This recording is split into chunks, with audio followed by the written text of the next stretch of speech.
We have a 200-yard par 3 here, and you're going to hit what, 5-iron? Yeah. Okay.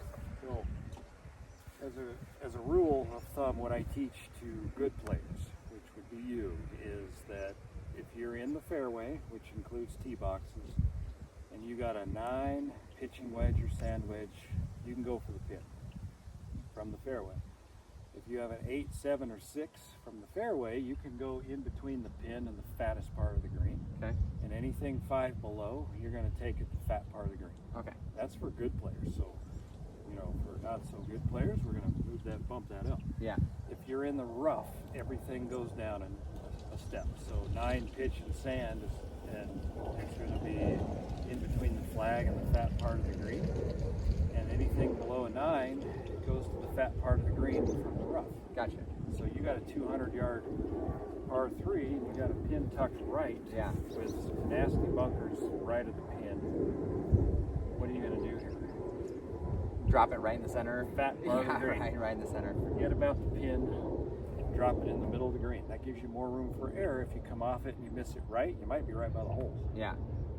But if you go for the pin, come up off it, you're going to be in that bunker. You'll never make par from there. So, fat part of the green, you forget about the pin. This is not a green light pin. It's barely a yellow. It's probably more of a red light pin here. Gotcha. So you forget about the pin, knock it on the center of the green.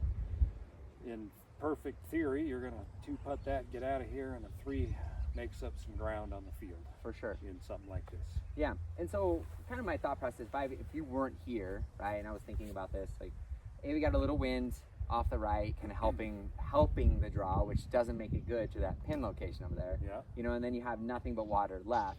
So, you know, I mean, it's one of those where, like, maybe in my head I would try to cut it, but I haven't been hitting cuts all day. Right. And so it's hard to just to step up and try to do it. And I think that's where I get in trouble, because, like, I know I can, but I shouldn't. I should just, again, like you said, maybe would you aim a little bit safer and then just draw it? I mean, obviously it's going to draw it. Yeah, a lot of the holes you're playing today are more birdie holes. This isn't one of them. Okay. Great. Okay, so start on the right. Okay, center of the green, and just, Okay. So just. Perfect. So if I was in a line, I was kind of thinking over this line right here. Yep. Okay. Yep. So Start right. there's a white stake up beyond the green there. That's about the center of the green. Gotcha. Go right at that. Okay. Hit it 25 feet from the hole and live with a par. I would definitely take 3 right now. All right, see what we got. Oh, another one. There we go. Okay, nice swing right That there. didn't work.